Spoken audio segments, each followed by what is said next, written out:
Evangelical ക്രിസ്ത്യാനികളിലെ പല സുവിശേഷകരും യേശുവിൻ്റെ കടന്നുവരവിന് Israel രാഷ്ട്രത്തിൻ്റെ നിലനിൽപ്പ് അത്യാവശ്യമാണെന്ന് വാദിക്കുന്നുണ്ട്. ജെറുസലേമിലെ ജൂത അമ്പലം നിലവിൽ വന്നാൽ മാത്രമേ യേശുവിൻ്റെ ഉയിർത്തെഴുന്നേൽപ്പ് സാധ്യമാവുകയുള്ളൂ എന്നും അതുകൊണ്ട് തന്നെ ഇസ്രയേലിനെ പിന്തുണയ്ക്കുക എന്നത് മതപരമായ ഉത്തരവാദിത്തമാണെന്നും അവർ പറഞ്ഞു വെക്കുന്നു.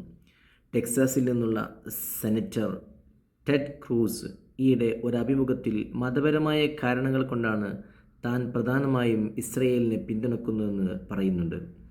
അമേരിക്കൻ രാഷ്ട്രീയത്തിൽ ഇത്തരം ക്രിസ്ത്യൻ സയനിസ്റ്റുകൾക്ക് കൃത്യമായ മേധാവിത്വമുള്ളത് കൊണ്ട് തന്നെ ഇസ്രയേലിനോടുള്ള സമീപനം മാറുകയില്ല എന്നത് ഉറപ്പാണ്.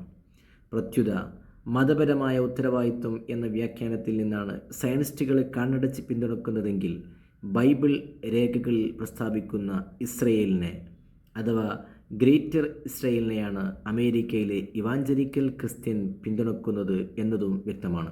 പക്ഷേ ചോരപ്പാടുകൾ പൂണ്ട ഒരു പ്രത്യയശാസ്ത്രത്തിന് ബൈബിളിൽ നിന്ന് തെളിവ് കണ്ടെത്തുന്നവർ എന്തുതരം നീതിയാണ് നിർവഹിക്കുന്നതെന്ന് ലോകമെമ്പാടുമുള്ള ക്രിസ്തുവിശ്വാസികൾ തിരിച്ചു ചോദിക്കുന്നുമുണ്ട്.